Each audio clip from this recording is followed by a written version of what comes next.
So without further ado, I would like to welcome Andrew Gustafson to the program. Andrew is live at the Wellhouse. Andrew, can you join us? Hi, everybody. Good morning. Apologies again for the technical difficulties, but we're here now in the park, and hopefully everybody is able to get online and join us. Yeah, so we are going to be ascending the waterways of the park today. So we're actually starting at the bottom of the watercourse, and we're going to make our way up to the top of the watercourse. And we're starting here at the, actually what used to be historically, essentially the top of the watercourse, and that it was the source of it, which is the Wellhouse. But I'll show you where I'm standing right here. What's in front of me is, you can see the Prospect Park Lake. So there you can see the lake, beautiful.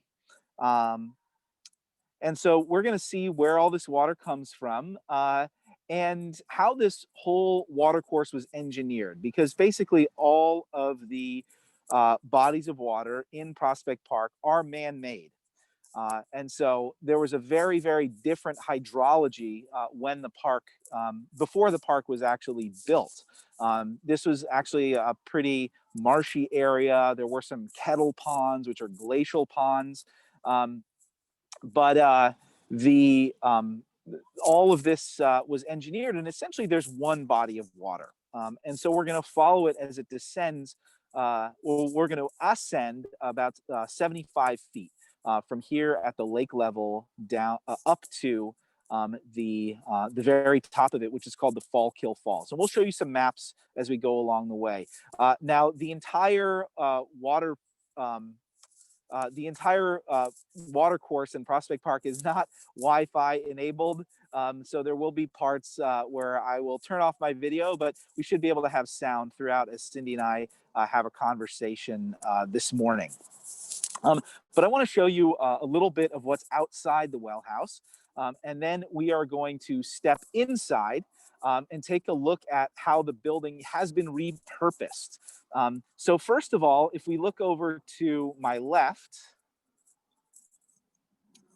we can see this kind of depression that's in the grass right here. So this is the original well, which is why this building is called the Wellhouse. And so this was the source for all of the water in the watercourse. And so this actually was a pretty remarkable feat of engineering when it was built. These are some of the, well, really the oldest structures in Prospect Park, built in 1869. And so this was a well that was really, really productive. But to build it, it was really the largest well of its kind in the world when it was built. It could produce about 850,000 gallons of water a day. And so to build it, what they did was actually sink a series of cast iron rings down into the ground, and then excavate around it, and then construct a brick wall to form the walls of the well. So it almost imagine like a caisson being sunk down, like how they built the towers of the Brooklyn Bridge. And so we still have some components of that are still here. And so if we look as we walk down into this little depression, we can see this brick wall. So this has been restored, and this actually was underground for a long, long time. So the well itself stopped being used. We're not exactly sure when, sometime in the 19-teens or early 1920s, which is when they shifted over to municipal water, which we'll talk about in a moment. But this right here, once it was no longer in use, they actually filled it in with sand. And this entire wall was also covered over. And so we'll talk about the reconstruction and the excavation, as well as the original kind of engineering and design for this structure. So when you see this little brick wall right here, this is actually a historic structure and one of the oldest in the park. So behind it, we have the actual Wellhouse. And again, we'll show some more historic photos of what it used to look like, but this is a pretty accurate reconstruction of it, with one exception, which is that this building did used to have a smokestack because inside was a coal-fired water pump. So it was powered by a steam engine. And that's what this building was actually designed for. So this reconstruction project, took a number of years, and I just want to give big thanks to Prospect Park Alliance and especially Alden Madry, who worked in this project and told us all about it. But here we can see some images of it right here. And so we have this beautifully restored wooden portico. What I like so much about this building is that it very much represents the style of a lot of the buildings in Prospect Park, very few of which either still survive or were even built. A lot of these very ornate type of buildings in this style actually never ended up getting built, as Prospect Park ran into some financial difficulties in the early 1870s. So it's really wonderful that we have this, and it was restored and put towards a new purpose. So this is no longer the Wellhouse. This is instead a comfort station. So it's a restroom, and it's actually a very special kind of restroom. And we're going to take a look inside in just a moment. So we're gonna step inside, and I just have to unlock some doors. And so I'm just going to turn off my camera for a moment, Cindy. If you want to join us as I step inside.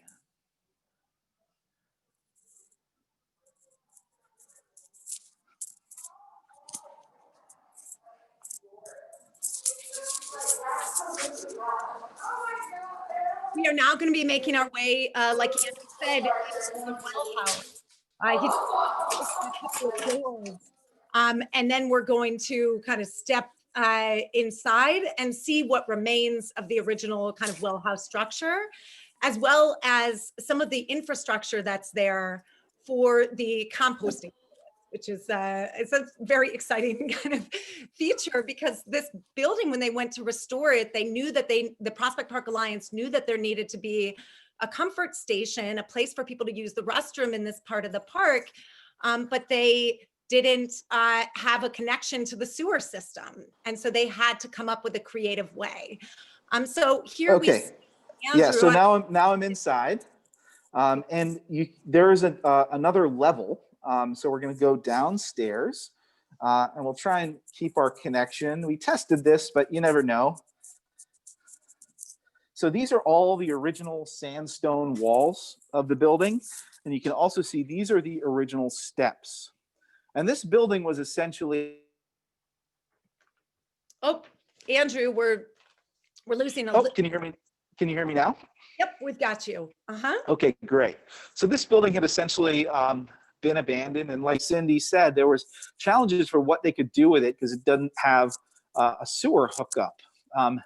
And so all of this area had to be excavated. This was filled with sand, partially because that big cistern had been filled in with sand, and that sand came in through this tunnel, essentially. So basically on the other side of that cinder block wall you see over there, walk down this tunnel, and then below you would have been a platform where the pump was, and then further down below that was where the actual well was located, and the water was percolating up through the groundwater.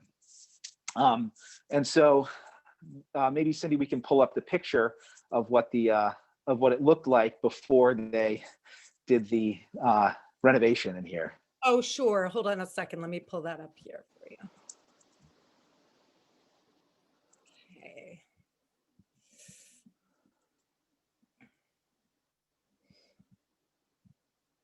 All right, here it is. So there you go. So now you can see this is what it looked like when they started this project. And I think this picture is from about 10 years ago. And again, okay, yep.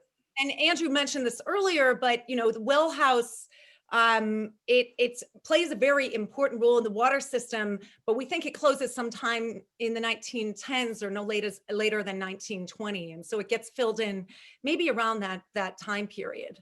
Yep. Okay, Andrew. Yep. So I know that there's another spot. Yeah, and so here we can, oh, if we could, Yep. okay, okay. So we're gonna see what's actually in the basement right here. And I know in this room we don't have a connection, so we won't go deep inside. But this is how this, basement, which used to have machinery and stuff in it, this has now been repurposed for the special composting toilets. Because we don't have a sewer connection. They do have a water connection to New York City Water, but there is no sewer connection. So they had to come up with a creative solution for how to actually have bathrooms here. And so this is a system. It's actually from it was invented in Sweden. It's a company called Clivus Multrum. And essentially, you go to the bathroom upstairs. The toilets are flushed with a special biodegradable foam, which actually just helps with lubrication, moving things through the system. And then it comes down into these bins, which have a system with wood chips and worms and insects, essentially, that'll break down that material until it becomes compost. So it's a process that takes a couple of years, for actually several years, for you to get a usable material, but that's what's in here. And so Cindy is showing us an image of what it looks like inside these bins. I won't open one up because we're gonna lose our connection as soon as I enter this room, but you can see this is what's underneath you if you use the Wellhouse comfort station. Yeah, and it's so interesting. We have a few other examples of these kinds of systems in New York City. Like Bronx Zoo has a similar setup, the Queens Botanic Garden. So there are different sites that have this similar challenge where if there isn't a hookup, then they're able to create these composting systems. And this was a technique that was developed really back in the 1930s, but didn't get systematized until the 1970s or 80s. Yeah, so this, we had a question here, is that do the bins ever get at full capacity? It's going to be a couple years more, and at the volume that people use them at, that they will get full. So they do at some point need to be removed. The other thing is that it separates out the water, and so the water needs to actually be pumped out and disposed of like sewage. So they do have a truck that comes in and takes that away from a tank. Because again, there's no sewage system. But the other thing that this system or that this whole project does is if you wash your hands or when they clean and they have water on the floors and things like that, that goes into a gray water system that they use to water the gardens, the plantings just outside the Wellhouse as well. So they're trying to recirculate, repurpose as much of the water as they possibly can. One of the challenges is that this type of compost made from human waste, you can't, I believe by law, we cannot use it in New York State yet, but hopefully the idea is that by the time that all of this material reaches maturity, that New York State will have changed its laws so it can actually be used. Yes, and I think, the important role too that this plays is having a system like this is removing a lot of the burden on the water system. So it saves about 250,000 gallons of water per year. It's a more environmentally responsible model.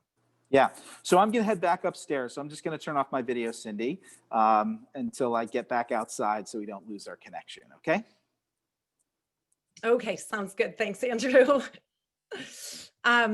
So I'm going to pull up some photos here so you can get a feel and a sense of what the sort of system would have looked like. We have schematics from the 19th century. And so I'm just going to pull this image up here. You can see Andrew was just downstairs in the basement section, and then we looked in this direction towards the door, which would have led into the actual well that we see here. At the time, it was the largest well. It was thought to be the largest well in the world at the time that it was built. It pumped about 150,000 gallons of water per day. It had a really strong 65 horsepower engine. We'll see this next image here. So here we have a worker that's in working inside the well house. and just some interesting images that date back to the 1870s. You can see a London magazine was even writing about it in this time. So when Andrew kind of reemerges, we're going to talk a little bit more about these two gentlemen that we see here on the screen, Frederick Law Olmsted and Calvert Vaux, and how they conceived of the Wellhouse as being essential to this whole watercourse system at Prospect Park. We have to remember that really all of the water features that you see and experience inside Prospect Park today are man-made, that these were feats of engineering for their time. And this was something that they conceived of and would have presented design. So I'll share this with you here. We have, so this had been just a little bit of history on Prospect Park for those of you that are less familiar with the history of Prospect Park. This was the original design that was proposed to the Brooklyn Park Commissioners when they decided, looking across the East River, seeing what was happening in Manhattan with Central Park, that Brooklyn wanted to also have its own great park. And public park for everyone to enjoy and to really create. It was considered at the time to be a new concept, this idea of having a public space and a public park for people of all backgrounds and classes to enjoy. And so here we're looking at a schematic from Egbert Ville, who was the first that was invited by the commissioners to share a proposed design for Prospect Park. Now look at this, we really don't see many water features here, but what we do see is this, you can see Flatbush Avenue kind of running right through this design. And over on the left side of the schematic would have been the reservoir, which was called Mount Prospect Reservoir. So the idea, water was originally a major consideration in the original design of Prospect Park, with Mount Prospect Reservoir being an essential piece of this park. It was also one of the highest points in terms of the topography. Well, this was the design that was proposed in 1861. The commissioners purchased this land, and then the Civil War happens. And in just following the Civil War, so here we have the reservoir here. This is a photo from a little bit later. Cindy, by the way, I'm back here. Oh, great. Okay, so I'm catching them up on the sort of Ville and Olmsted and Vaux kind of side of things. So this here is Vaux reaches out to the commissioners, reach out to him because they're not so sure about Ville's design. And they ask whether he has other ideas. And his idea is to shift the center of the park away from, to shift it from what Ville had originally envisioned, and instead kind of expand it further south. And Cindy, if I could just add something here. If we could go back to that original map that Ville made. Sure. Yeah, so as Cindy mentioned, you can see the reservoir right there, and sort of the centerpiece was meant to be Mount Prospect, which is where the name of Prospect Park comes from. It's from a geographic feature, which is no longer in the park. It's on the other side of Flatbush Avenue. But I'm actually standing next to what is the most prominent feature in the park in terms of the geography, which is the Lookout Hill. So we're just going to take a quick peek up to Lookout Hill here. So you can see it back there. And you can see the Maryland 400 monument there as well. And the reason why I'm showing this to you is because this is actually where the water was pumped to from the Wellhouse. So it was pumped up to the top of this hill because it was the highest point, and then would be fed by gravity down into the actual watercourse itself. And later on, we'll take a look at a schematic of the system of pipes, as Cindy mentioned. But I just wanted to share that alongside talking about the Mount Prospect Reservoir, because there's a similar kind of idea that you have the reservoir at this really high point. And it was also a reservoir that eventually was made obsolete, like the Prospect Park well, due to the consolidation of New York City's municipal water system. I just wanted to add one thing too, which is that this well here in Prospect Park, it actually produced somewhere between 750 and 850,000 gallons per day. So it was extremely productive and actually produced municipal water for large sections of South Brooklyn. So it wasn't just providing water for the Prospect Park watercourse.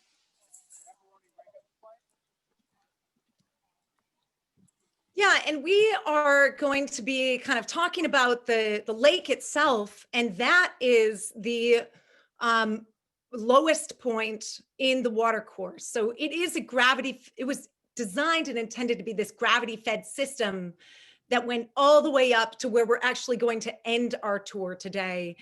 So there's a gravity-fed system close to where Andrew is standing, that would have gone all the way up to Lookout Hill and then made its way through the various different water features that we're tracing essentially in reverse today.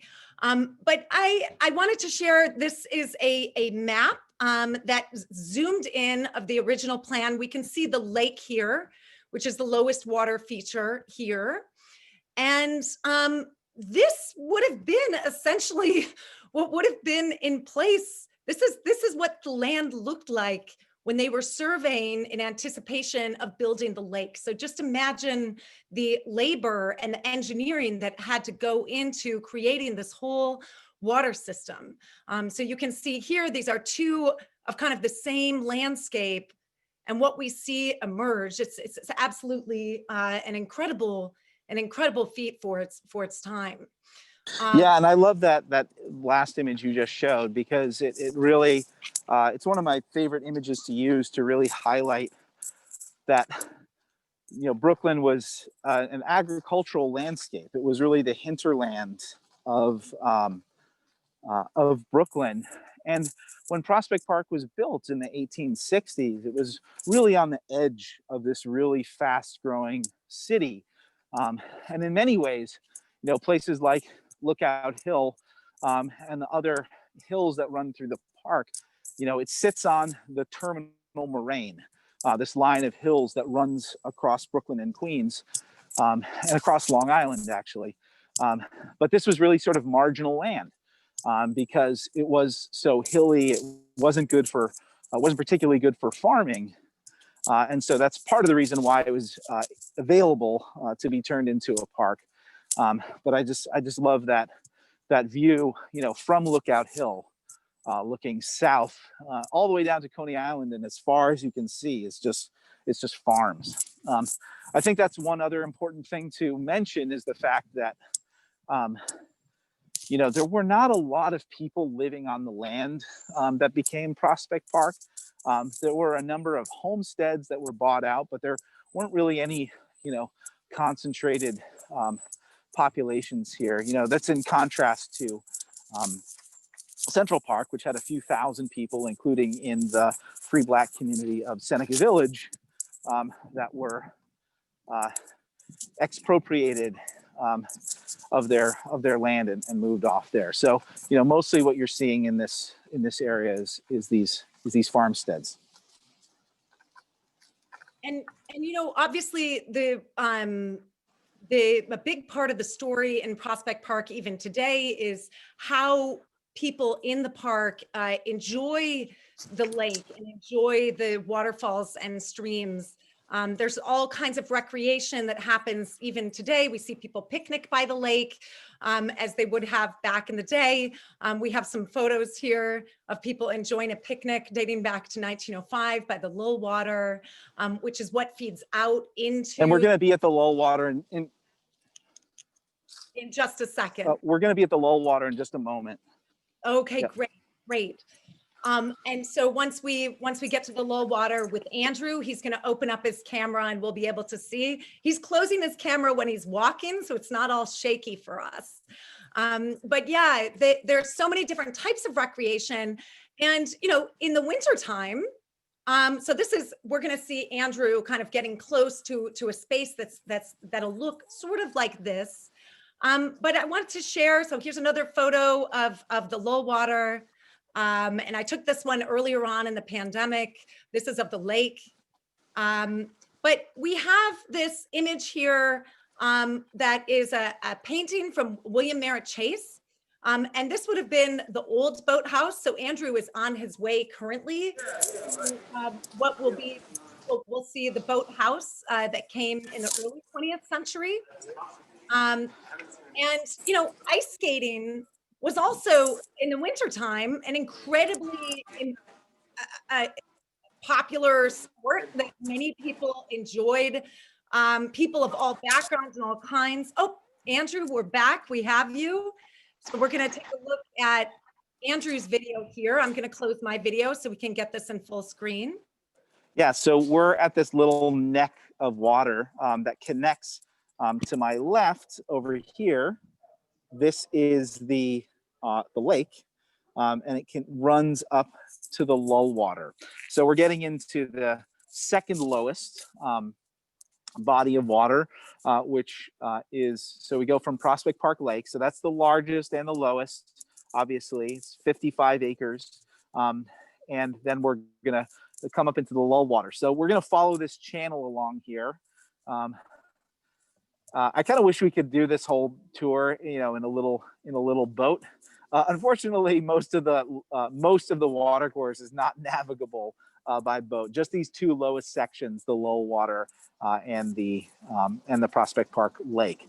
But yeah, so both of these areas have historically been really, really popular for recreation. And I'll make my way up to the main part of the low water, and we'll get a glimpse of, I say, the modern day boathouse. It was built in 1905, but the one that we just saw in the painting, that painting is from 1887, but the boathouse itself was part of Olmsted and Vaux's original design. Okay, so I'm going to keep walking. Okay, and Andrew happens to be an avid hockey player and enjoys playing hockey in the wintertime at what is now Lefrak at Lakeside. But this here is a photograph of people skating. So this is one of the most popular sports. And Andrew, feel free to sort of jump in and share as we go along. Yeah, and part of the, I should just say, the Prospect Park Lake is all man-made. At its deepest point, it's about 7 feet deep. So it's not particularly deep. Obviously, it all had to be dug like largely by hand. So that's part of the reason why they didn't make it much deeper. But also, it was designed specifically for ice skating. So they wanted to make sure that it would, freeze solid. And so it was really designed in large measure as a skating pond, because Olmsted and Vaux's previous project in Central Park, ice skating had really become a sensation, hugely popular, really beyond anyone's expectations. And so, they wanted to build another skating feature. Actually, in this time period between, the mid 1850s and the time that they're actually building Prospect Park after the Civil War, these types of skating ponds had been proliferating all over the New York area, and even here in Brooklyn. So if you know where Washington Park is, right on Fifth Avenue and Park Slope, that used to have a pond. There was the Union Pond. So there were these, kind of paid man-made skating ponds around Brooklyn. And in fact, ice skating was so popular. Oh, here we can see the story of the ice skating police officer. So what they would, go ahead. Oh, I was just going to say, it's just so interesting because obviously the ice doesn't really freeze enough for us to be able to skate any longer on it. But back in the day, they even had to police officers on skates because there were obviously so many people enjoying skating on the lake. And the image that we're seeing here is it's a painting that's done of an image. If you've been on the Prospect Park Carousel, when they did the restoration of the carousel back in the 1980s, when the Prospect Park Alliance did this, They took historical images from their archives and created these paintings as part of the decorative artwork. And we see on this panel, one of my favorite stories I think that we've uncovered is the story Yeah. of the wall and its connection to skating. Andrew, do you want to share that? Yeah, well, what's interesting is that this is one of the only images we have of this. We have lots of descriptions of it, but we don't really have much in the way of images. Before I get to that, though, I just wanted to give you a quick look in here for a second, because I'm coming through what's called the Rustic Arbor. This is a beautiful little spot in the park, again, along the lull water. Oh, can you hear me? Yeah, I just need to make sure to spotlight your video so everybody can see. Okay. There we go. Great. Yeah, and I just wanted to highlight this real quick as I was walking through it. Is, you know, this is what a lot of the structures in Prospect Park were like when the park was originally built. What we call rustic structures. This is the Rustic Arbor. So there are these sort of rough-hewn wooden structures, you know, shelters. A lot of them were meant to sort of evoke, you know, lean-tos like you might find in the Adirondacks or the Catskills. That was kind of the idea. And so, unfortunately, because of the way they were built, they did not necessarily survive for much longer. So they've had to be reconstructed over time. But anyway, so back to the ice skating, if you want to pull up that image again, sorry. But yeah, so with this thing, you know, we don't have any other images of it other than this sort of latter day painting. But we do have lots of descriptions. So we do know that this thing did exist. Oh, and if you could pull up that image, Cindy. Yep, I'm in process. Okay, there we go. So basically, whenever it was time for skating, meaning that the ice was sufficiently thick, there was a signal system around Brooklyn, and it was these red balls. So they were on streetcars like you see here, but they were also at all of the entrances to the park, as well as even on all of the offices of the Brooklyn Daily Eagle newspaper. So basically anywhere you were in Brooklyn, you could see one of these signals saying that it was time to drop everything and go ice skating. And so, right, like you said, Cindy, there came a time when the ice simply wasn't freezing so much anymore. There were fewer and fewer days when you could go skating. And that's why in the late 1950s, they built the Wollman Rink, which you can see here. So this is the first artificial rink in Prospect Park, which was opened in 1961. And this is really representative. We kind of think of design in the park in waves. So you have Olmsted and Fox's original vision with the rustic shelters and these natural features and landscapes. Then you have the City Beautiful movement. And so that has its own impact with the grand entrances that we see, a lot of the statuary that you see across the inside of the park. And then there's this period. And we'll see a City Beautiful structure in just a minute. Yeah. Because I'm coming up to the boathouse. Okay, great. And then we have Robert Moses, right? The New Yorker that all New Yorkers love to hate. And but he brings in things like baseball and the construction of Wollman Rink. But when they build Wollman Rink, they also build a parking lot for about 250 to 300 cars inside the park. And so what happens is that there's a whole kind of space. We're looking at a photo here from 1993 of that parking lot. And you can see sort of the drawing of the current water line. If you're looking at the screen here in white, the Prospect Park Alliance, just within the last 10 years or so, took on a new project, which was the biggest restoration project, one of the biggest they've ever undertaken, $74 million. Their landscape architect, Christian Zimmerman, who's been with the Alliance really for decades, worked with the architecture firm to create what eventually became, we're gonna see here, so the architecture firm, you can see here, Todd Williams, Billy Tsien, was commissioned to develop this whole site, but this also involved dredging away what had been the parking lot as well as part of where the Wollman Rink had been, to bring back natural habitat, and also build another skating rink, which is what we have at the LaFrac Center at Lakeside, and what we're seeing. Yes. Yeah, and so by removing that parking lot, they actually restored 26 acres of parkland, and also, you know, maintain this tradition, which goes back 150 years of ice skating in the park. But the other thing I should mention, you said, you know, you can see in that map the current outline of the lake. That is also the original outline of the lake.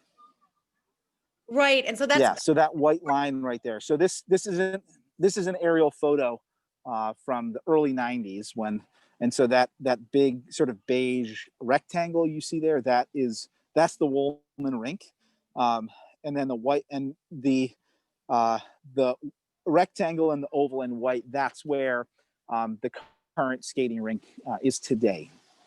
So yeah, just to explain kind of what you're seeing there. and, Yeah. and you can imagine, I mean, they had to remove about 400 garbage trucks worth of soil, had to be taken away, soil, weeds, masonry, in order to make way and create this design. And one of the favorite hidden features, you know, there's beautiful features. Obviously, LaFrac is this LEED gold building. It's won all kinds of awards for its green roof system. There's all kinds of environmental features that are built in, but they also considered habitat. So when you go to the waterfront and look into the lake, in this direction, you see turtles, and that's because they consciously built structures both beneath the water as well as above the water to ensure that the turtles could come out in sun and enjoy themselves. Yeah, so that little bend around Music Island, which is called that because it used to be where they would have concerts. But yeah, that's one of the best places to see turtles in anywhere in the park. But we unfortunately couldn't make it over there because we only have an hour and there's so much ground to cover. But next time you're in the park, check it out. But Cindy, I just wanted to share with people what the main part of the low water looks like. Okay, let me. Okay, can you see that okay? Yep, looks good. Yeah, Stefan said he often sees herons over there in the summertime. Yeah, and also right by the boathouse, or excuse me, right by the Wellhouse is where we have a large marshy area, and so the swans like to gather there as well as the great blue herons. But here we are in the low water, and you can see on the left-hand side that is the boathouse. So this boathouse is built in 1905, again, in different style, the City Beautiful style. And then to the right, you can see the actual low water bridge. But what we're going to do is we're going to head over this way. And so to the right is where the watercourse continues. And I'm going to walk us over to a place called the Binance Bridge and the Binance Falls. And if the reception is okay, I'll just keep my camera on. Just apologize if it bounces around a little bit. No, it seems to be okay. Okay. And binnen, so binnen is a term in Dutch that means within. And so you're really inside, you're kind of in the center of the park right now. Yeah, and the main, you know, the binnen water sort of it's a very long stretch of water because it runs essentially from here, from the boathouse up through the edge of the Nether Mead and then up into the ravine. And so the ravine is really the heart of the watercourse that we'll be at in just a couple of minutes. But here you can see another one of these very rustic style structures. So this is a bridge that over the years has to be reconstructed because, you know, it's made of these wooden logs. But here we can see the top of the Binance water right here. And this actually runs through some forested areas that don't have paths. So we'll have to actually turn away from the watercourse for a moment.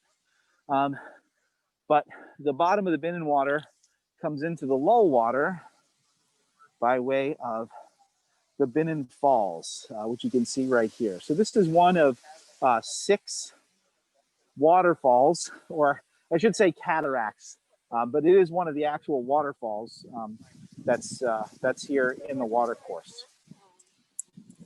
And then if we keep going along this path here, oh, sorry, we will, you can see up ahead, we'll be in the Nether Mead. So I'm just gonna cross the Nether Mead, and then I'll rejoin you with video once we get to an area called the Nether Mead Arches, okay? Okay, sounds good, Andrew. Thank you. Do we have any questions while I'm walking? So that's a great idea. So we have a comment, which is great. So Bob mentions that the quote for skating, when you could skate, was "red ball up." So I think that's awesome that he remembers this. And I think that's about it. Someone was asking about Brooklyn being a separate city when the park was completed. And at the time, yes. So Brooklyn was independent until the late 19th century. Yeah, 1898. And, you know, part of the reason why they wanted to build this park was, you know, because our neighbors across the river had built their own park. And so that was part of the aspect of it. You know, Brooklyn really styled itself as a world city of its own right.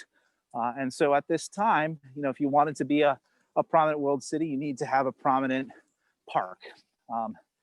Yeah, so that was definitely part of it. I thought it might be a good idea for us to look at a Prospect Park map at this moment to give everyone a sense of orientation. And this is a more contemporary map from the Prospect Park Alliance. So Andrew sort of started over on this side near the Wellhouse. And right now, so he's sort of made his way over. So I can show you exactly where I am. Over to the boathouse. Which is, yep. So if you see the music pagoda, I'm standing, if you could turn on my camera, and yep. So I'm standing right next to the music pagoda right here. And the Nether Mead is out that way. So the Nether Mead is the second largest open space in the park. And we'll see the largest in just a couple of minutes, which is the Long Meadow. But here we have the Music Grove Bridge. So again, another one of these rustic bridges. So that, you know, you can see it's reinforced with a steel beam now. And then we can see another one of the cataracts of the Binance water right here. So we're going to keep following this up until we get to the Nether Mead Arches. We have a few more questions here. So Catherine is wondering, I'm just going to pull up this. Cindy, your video's turned off. All right, it's turned back on. We so wish we could do this in person, but we're doing our best. So Catherine has a question, which is interesting. She's wondering, where did the water from the lake come from? The well, does it get down to the water table? How did that work? Okay, so if you're talking in 1869, yes. So the well, they pumped the water out of the well and then up to the top. The pipe ran up to the top of Lookout Hill and then was fed by gravity down to a place called the Fallkill Falls. So that's the way it worked back then. Today, at the top of the Fallkill Falls is a pipe out of which comes New York City tap water. And so we won't get to see where that pipe is exactly, but we will take you up to the very top of the watercourse in the falls. I just wanted to show folks one thing right here. We're in the Nether Mead. Oh, you need to open your video. Yep. We're in the Nether Mead right here. Oh, there's a question about the size of Prospect Park as compared to Central. Sure, just 1 second. If you see these things, which look like little green brains, can you see those okay, Cindy? Yeah. These are Osage oranges. So this is an Osage orange tree right here. So one of the cool trees of the park. Okay. All right, so we're almost to the arches. Yeah, and I think it's interesting. The Wellhouse was so productive that it also provided water to other parts. Yep. Wasn't just for the park. Yep. Yeah. Which yeah, we talked about before. Yeah. So there was it tapped into Brooklyn's municipal water system. You know, most of Brooklyn's water came from the Ridgewood Reservoir. So what's in today Ridgewood, Queens, basically Cypress Hills area, and then basically those water systems started to be shut down. You know, the Prospect Park well was shut down sometime in the 19-teens. We're not sure exactly when. And the Ridgewood Reservoir and the the Mount Prospect Reservoir, which we talked about at the top of the show, that was shut down in 1938, and then the Ridgewood Reservoir sometime after that. But the late 1930s is when Brooklyn We lost you there for just a second. Tapped in municipal water system. Can you hear me? Oh, 1930s when Brooklyn starts to get tapped into this whole municipal water system where all our water is coming from upstate New York, like today, whether it's the Croton or the Delaware watershed system. That's where all of New York City's water comes from. And I just want to share. So I just want to show. Oh yeah. I just wanted to share. So you started down by the lake, and you've been basically tracing the waterway. We went up past the Binance. Oh, I think you're zoomed in a little bit. Oh, there we go. I got it. The most difficult connection we found is exactly where Andrew is, which is in the middle of the forest, inside what's called the Ravine. So he is right here and approaching the Nether Mead Arches, which is approximately right here on the map. So let's take a look. Can you see?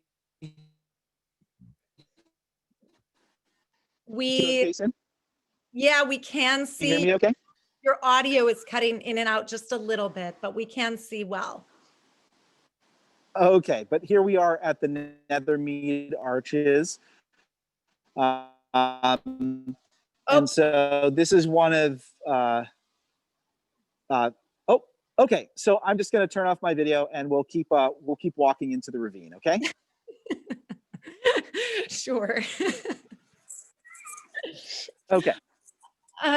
So yeah, we cut out just a little bit there. So if you want to share the audio is much better now. Okay, great. Yeah. So if you got a glimpse of the Nether Mead Arches, so this is one of 5 arches in the park. That was really a system pioneered by Olmsted and Vaux in Central Park, which was having these intersecting paths or modes of travel that don't interrupt one another. So above the Nether Mead Arches is what would have been a carriageway, similar to the other ones, like at the entrance at Grand Army Plaza, we have the Endale Arch and the Meadowport Arch, where the ring road essentially goes over them, and people can walk in the pedestrian pathways without getting hit by a carriage back in the day, and then for a time by a car, and now a cyclist. Andrew, Yep. I have a photo here that shows kind of a photo from 1994. Yeah, so let's talk about the ravine. So I'm in the ravine right now, and again, apologies, this is the least connected part of the park, but that's probably a good thing. So the ravine is the forest, and this is really the largest, oldest, continuously forested area in Brooklyn. We say it's the oldest or the last forest in Brooklyn. Now, when you come into the forest itself, there probably aren't very many trees older than 150 years, which is about how old the park is. But the forest itself, if we think about the forest as an organism rather than the individual trees, it's really old growth forest, going back centuries or more. And so this was designed to be the heart of the park and the heart of the water system. So while the forest itself is very old and intact. They dug essentially a stream through the middle of it to form this water system. And the two are very, very intimately connected. The health of the forest is dependent upon the health of the stream and vice versa. So what you're seeing in this picture is really the state of disrepair that the ravine and the watercourse were falling into.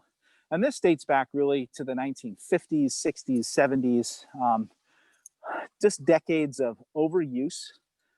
So there was a lot of erosion, people cutting paths through the forest. But you had other things going on as well. For example, the police department and the parks department used to mow the forest floor. So they would cut down all of the underbrush, and you can't have a healthy forest without a healthy understory. They were doing that as a crime control measure, but it had really disastrous effects on the health of the forest. You take away all that underbrush, the trees start to die, but it also creates erosion. And so you can see just basically all the soil kind of cascading into the watercourse. And essentially this section of the water, and I'll see if we can get a connection so you can actually see it, rather than being a stream, it was essentially one long extended bog. It was just filled with mud and dirt that was sluicing down off the sides of the ravine wall, which was also killing the trees. And so it was in really, really rough shape. And so what the Alliance decided to do in the night, it's really sort of the, in many ways, the ravine and its restoration is the origin story of the Prospect Park Alliance. So the Alliance is founded in 1987 by Tupper Thomas, who had been the director of the park, and in part because she realized that they really couldn't get the funding that they needed from the city to do the work they needed to do. So they'd commissioned a report about restoring the ravine in 1985, I believe. They create the Alliance in 1987 and start fundraising for the ravine restoration. And here you can see, so basically we're gonna take a look at the Rock Arch Bridge, if we can see it okay. But what you're seeing in this image right here is, having to take every stone of these bridges, of these water features, and reconstruct them because everything was just washing away. Okay. How does that look, Cindy? I'll tell you in just a second. I think it looks pretty good. I'm going to close my video. Okay. All right. And can you spotlight that, Cindy? Sure. Okay. I just want to make sure everybody can see it. Yeah, there we go. And so we're still in the bin and water. And what I'm standing on right here, this is called the Rock Arch Bridge. But again, I know we have a lot of people joining us from all over. Well, you can see this is a pretty dense forest in here. But the other thing you can see is this fencing. So there's fencing all along the paths inside the ravine. And that was done as part of this restoration, which really started in earnest 1992. But the fences were put up to try and let the forest recover. And probably the fences are going to stay up for a while, because if we take them down, we're going to be back in the same boat, 20 years from now, and we're going to have to do all this all over again. So it really is a testament to how interconnected these different components of the park are. And so Olmsted and Vaux really have this vision of three interconnected parts: the watercourse, the forest, and then in a couple of minutes, we're going to see the meadow, the main meadow, the long meadow, which is in many ways also sort of the main drainage pipe for the whole water system. Because again, from top to bottom, the park really has one body of water. It's all interconnected. Okay, so I'm going to turn off my video now, Sin. Okay. And while he's making his way up to the next kind of feature, I'm going to share, he's making his way. So that's Ambergill Falls, which is, Olmsted was a bit of a writer and was a prolific writer, actually. He was a journalist for what the New York Times in the South in the 1850s, writing about slavery and what he saw in terms of people's working conditions in the South. He was a writer, and he also wrote letters, just prolific. So we know so much about Frederick Law Olmsted and his viewpoints, but also because he's a writer, he also cares very much about naming the different parts of the watercourse. So we had talked about binnen being meaning within in Dutch. Ambergill, so gill is an Old Norse word, and it means creek, and so that's where that's coming from. But Andrew's making his way to, and much, I should say, much, related to the Dutch word kill, which anyone from New York City knows the word kill, because we have all sorts of waterways that are called that. So it's a related word. But yeah, I'm just coming out of the ravine right now, and I know we've run over time a little bit. Thanks for bearing with us, folks. We got started a couple of minutes late, but we will be at the top of the watercourse in just a couple of minutes if you stick with us. Yeah, that's right. So while Andrew's making his way to the next stop, I just wanted to show you the upper pool, which is the direction that we're going in. Andrew's going to take us through, would have had this amusement in the 1870s. And this was a circular yacht. We don't know very much about the circular yacht. We know over 200 people could climb into this circular yacht and just ride around and around. Yeah, apparently it had sails, but it was circular, and so the sails just push it in a circle. So it's sort of like a water merry-go-round. Right. So this was a short-lived. While we had carousels throughout, this only seemed to be open, or at least made an appearance in the press, just for a couple of years in the 1870s, and then it kind of disappears. But it's still sort of one of those fun things you discover in the art. Yeah, I wanted to mention one thing, Sind, that you said before, which is about how prolific a writer Frederick Law Olmsted was. I should mention that in the team of Frederick Law Olmsted and Calvert Vaux, Calvert Vaux was a professionally trained architect. So when we look at the buildings, he was really the one behind them. So we started at the Wellhouse, which was very much his design. And so I think he often gets overlooked in the partnership. And I think it's really important to emphasize this is a Vaux and Olmsted park just as much as it's an Olmsted and Vaux park. And I think part of the reason for that is that he was not as good a self-promoter. And I think a lot of his papers have not survived through the centuries. So that's right. Had it not been for Vaux, Olmsted likely would not have supported he was invited by Vaux to design both Central Park and Prospect Park. Yep. So it happened 2 different times. Yeah, and part of the reason that happened was Vaux's mentor and boss, frankly, Andrew Jackson Downing, who's really the father of American landscape architecture. He died in 1852. So if he hadn't died, we'd probably be talking about Downing and Vaux parks, not Olmsted and Vaux parks. I just wanted to show here my video. So here we are. So this is the Ambergill right here. The Ambergill comes around here, and you can see we're right next to the Long Meadow. So the upper part of the watercourse just runs along the edge of the Long Meadow, and just so if folks aren't familiar with this feature, this is actually the longest open green space in an urban park in America.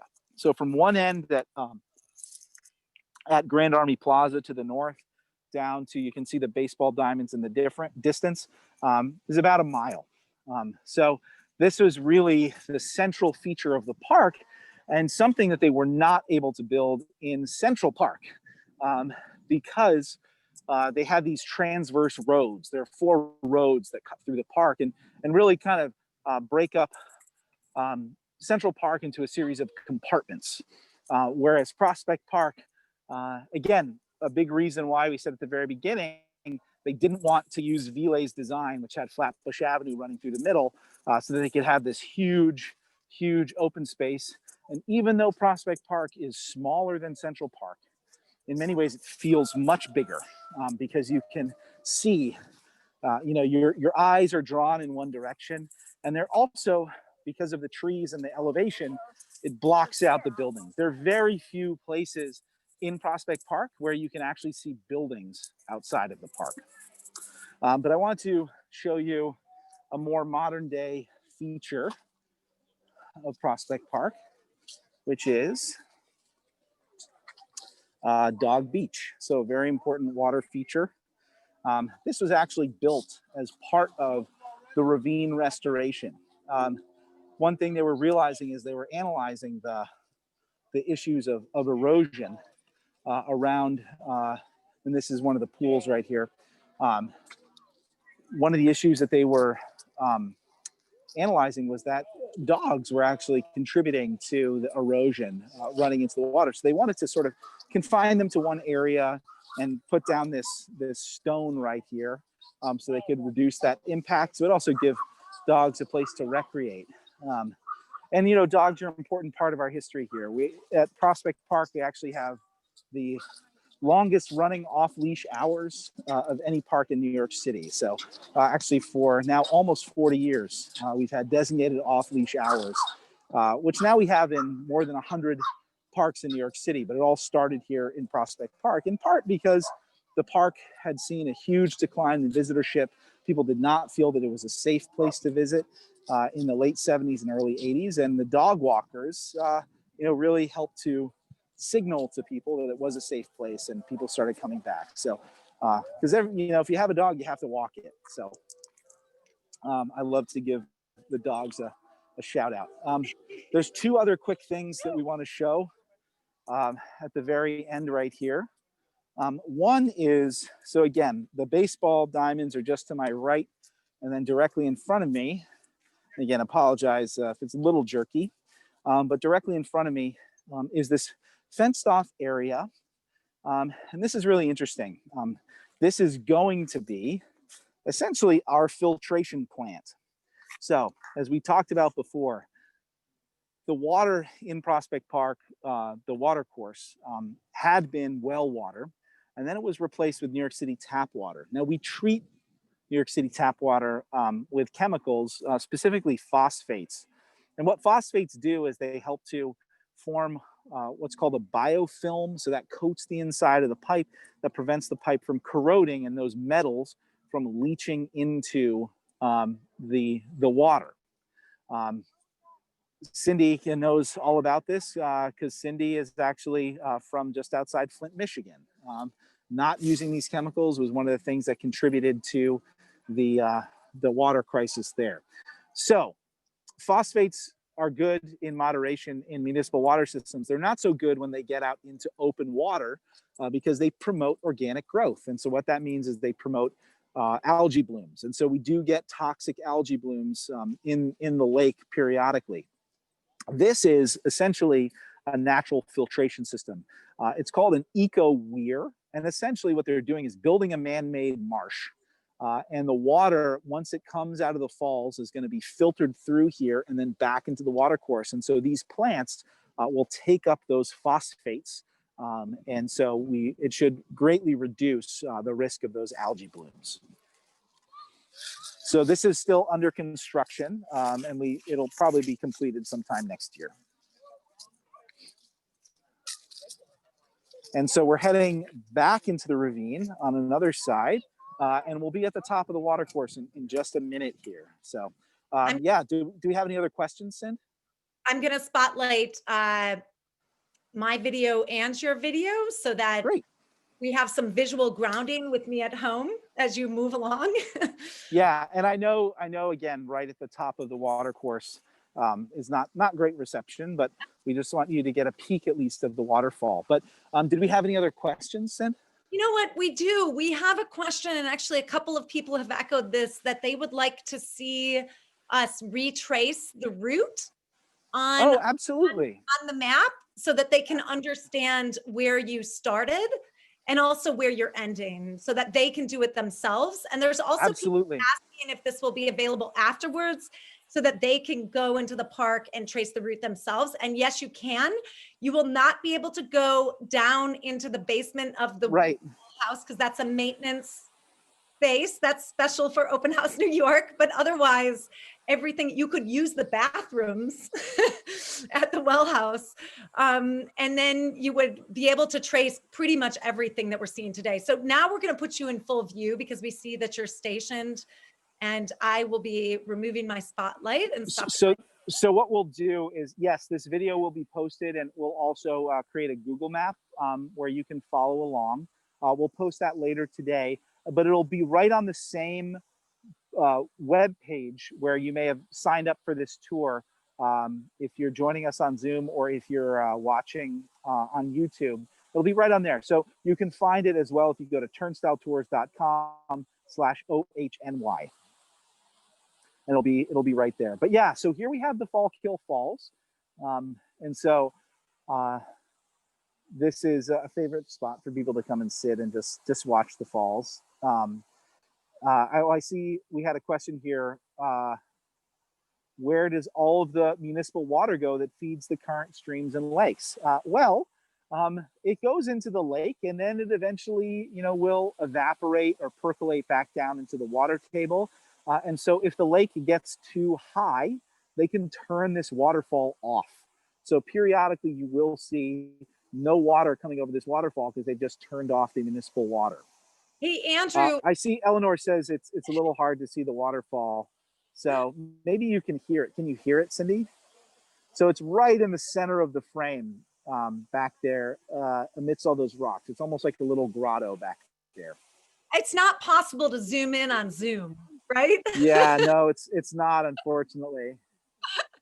I mean, you might have to go yourself if you live nearby or the next time you're in New York.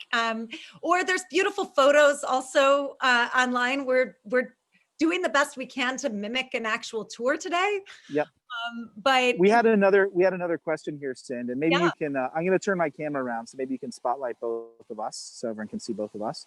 But the other question here is, does the wall outside the Wellhouse follow the shape of the well beneath? It is the well beneath.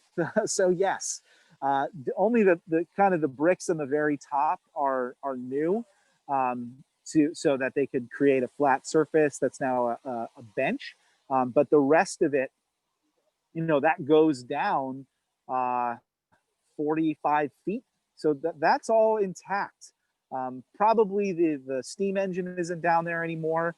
But all the other parts of the well are still there. The other thing that's not there anymore that was removed was it actually had a glass and cast iron dome over top of it. So it was a tourist attraction in the park. So you could look down into the well, look down the 45 or I guess to the very bottom of the water would be about 60 feet and see it. And it was strong that people would walk out onto it, stand on top of it and look down. So Cindy has a drawing of it. Yeah, so here you can see. And I believe they also invited people to go down actually into the well to see. So you can see these people in their top hats and bustled dresses looking down into the well. I mean, it was all the rage in all kinds of publications, from Harper's to scientific publications, popular publications. There's so much on the Wellhouse because it was considered to be such an engineering firm. And to answer Kate's question, no, it's filled in with sand. So it was all filled in with sand. So you can see this was the tunnel that those people were probably walking through to get to that spiral staircase in that image. This is what it looked like when they started to excavate it, about 10 years ago or so. Yeah, and there you can see in the bottom left of that image as well, where the kind of viewing, the viewing window was. But it's okay, you don't need to pull it up again, Sin. I just want to see if there are any other last questions here. I think how is the composting toilet volume monitored? So yeah, I mean, I can't tell you the specifics of that, but they do keep track of it. But it's been open now for Did I have this right, Cindy? About 3 years, is that right? And I and it'll be a few more years before it think of starts to reach capacity. sorry. I think it was June of 2017. Yeah, I think you're right. Yeah, yeah, because I believe it opened as one of the celebrations for the 150th anniversary of the park was opening the Wellhouse. Yep. And we'd especially like to thank Alden from the Prospect Park Alliance, who spent time educating us all about the efforts that he put into the Yep. kind of design and development and really bringing the Wellhouse back to life. Yeah. Great. So there is a question that was asked a little bit earlier about the ethnic makeup of Brooklyn during the park's construction. yeah, I mean, that's a good question. I mean, with the time period that it was built, the workforce that actually built the park was overwhelmingly Irish. Um, one of the reasons why Frederick Law Olmsted, first got hired um, at Central Park, and then became a prominent park designer was he had a background actually he claimed to have a background in managing as a project manager and managing people. He did have a farm in Staten Island. Central Park was his first sort of like big real job doing this. But yeah, he managed thousands and thousands of people. And so in a lot of his writings, he talks about, managing the workers and talking about the Irish and working and stuff like that. So yeah, but here it was a largely Irish workforce that was doing the construction. And we have Catherine, who mentioned also that the upper pool had originally been a kettle pond, that there had been kettle ponds on the site. Yeah. So like I mentioned, the watercourse is man-made and the hydrology is completely different, but they did not, build valleys and hills, from whole cloth, right? So where the lake is, that was a generally flat area that they excavated out. Where the watercourse runs through the ravine, that was a ravine, but essentially they interconnected these waterways into a more sort of cohesive system. But yeah, you're absolutely right that there were, like I said, existing water ponds, including if we can see it. Yeah, that's the pool right behind me, right there. Should we show that for folks who are still sticking around? We'll give you a little treat here, which Cindy is going to pull up. Okay, bear with me. So we had a question which was about the interconnecting pipes. So I should say that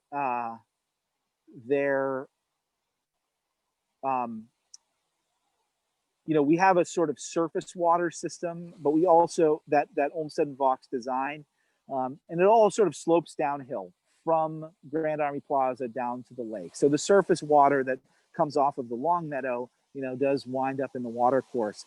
But they also designed a whole network of subsurface pipes. And so Cindy is going to move around here. So what we're here is, we have this map from 1916, but we're just going to apologize because what the Prospect Park Alliance has is half of it, roughly. So I'm going to zoom in here and take a closer look. So this is Grand Army Plaza. You can see at the time, electric fountain.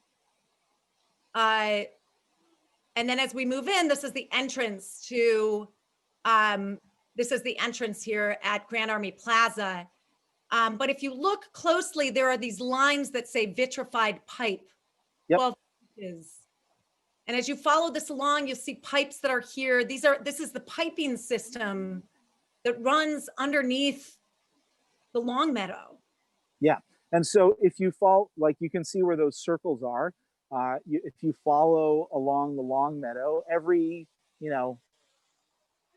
few hundred yards, you will find a manhole cover, so that's what that's connecting to. So not all of the water has to run over the surface. but it'll run through those pipes as well. So I say we have that comes from the Prospect Park Alliance archive and their wonderful archivist and historian, Amy Peck. And they're basically the sort of southwestern third of that 1916 map has been lost to history. So we only have, so basically we don't have a schematic of the pipe system as it was originally designed, like for the Wellhouse, as an example. That's probably part of the reason why we don't know the exact date when the Wellhouse was shut down, because a map in 1916 would show that, but we don't have that. Yeah, and that's important. You know, part of the gravity fed system was also there was higher ground over by Grand Army Plaza and Mount Prospect, where when it did rain, that water would flush into these pipes and kind of make its way into the Prospect Park water system. And so that's it's kind of incredible. Like, still the team at the Prospect Park Alliance will come across pipes that need to be replaced that date back in some cases to the 19th century and in some cases 100 years ago. Yeah. Oh, so before we wrap up, Sin, maybe what you can do is pull up the slide of the Prospect Park, contemporary map, and then maybe we can use the pointer and we'll just, you know, I think what we would actually do is recommend you do this tour in reverse. So start where I am right now at the Falkhill Falls and then go down and end at the Wellhouse. But Cindy's going to zoom into that part. So Andrew is right here. Yep. Are you in Google Slides, Cindy? I am in Google Slides. Maybe you can turn on the pointer. Okay. Sure. Okay. There we go. There you go. All right. So you want to walk us through back? Well, let's do forwards because people might listen to this as they walk through the park. Sure. Okay. And again, we'll put this up in a Google map. We didn't do it beforehand because we actually had to test out where we would have a signal throughout the, we called an audible this morning and changed some of the route because of the reception issues. But yep, so that's the Wellhouse right there.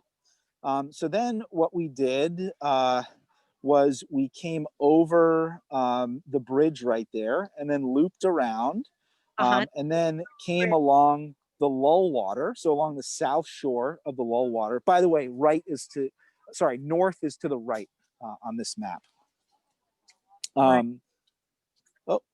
And then we came around the back of the boathouse and then over the Binnon Bridge.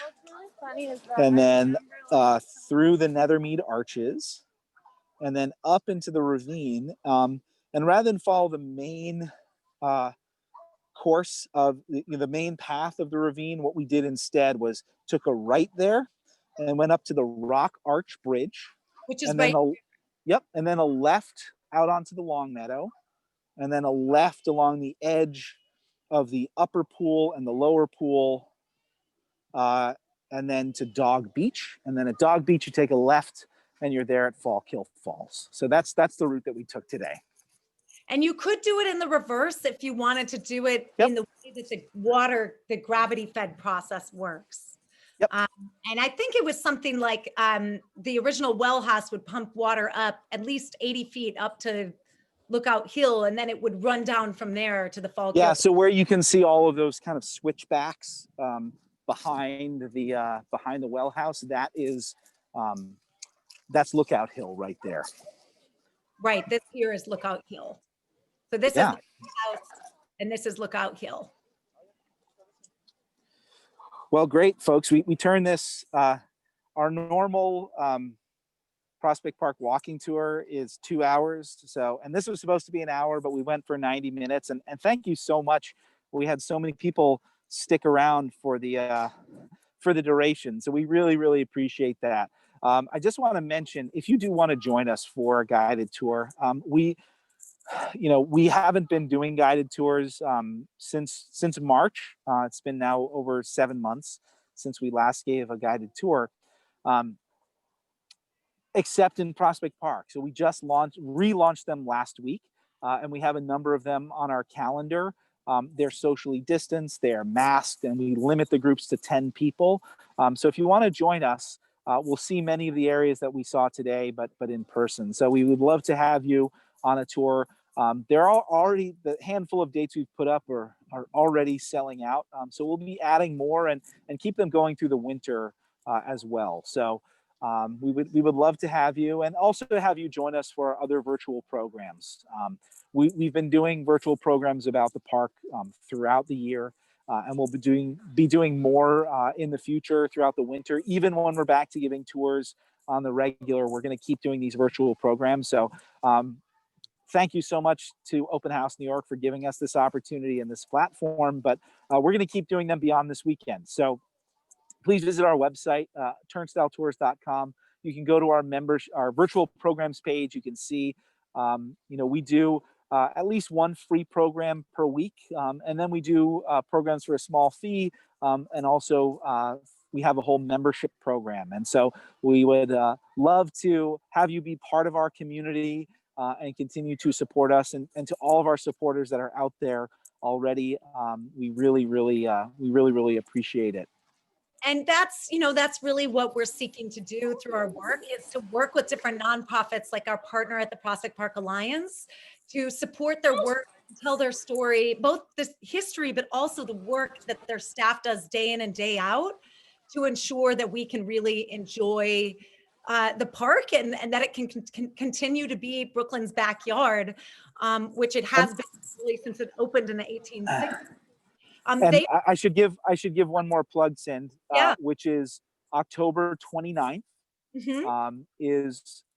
This is gala season, and no one's having in-person fundraising galas, but Prospect Park is taking their gala virtual. So it's going to be on October 29th, and you can go to prospectpark.org to find out more information. And we would love to see you there. We'll be there virtually. But we would love to have you be part of it. And please consider becoming a member of Prospect Park, the Prospect Park Alliance. Now it's more important than ever.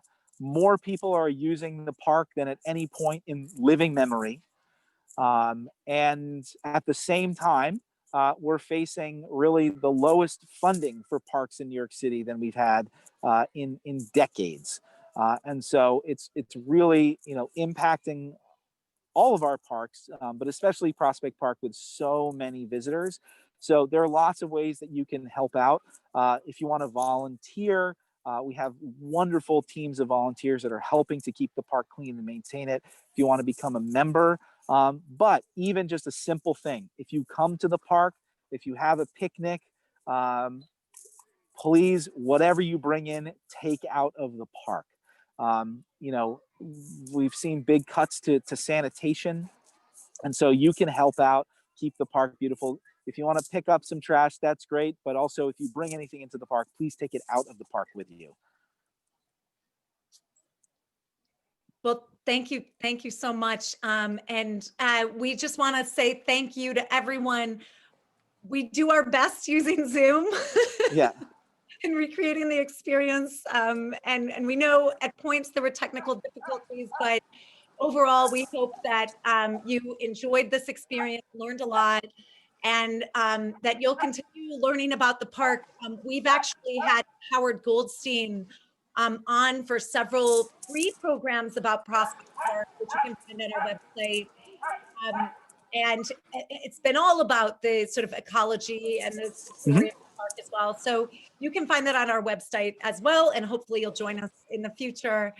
Thanks so much, everybody, and have a great day. Thanks. Bye.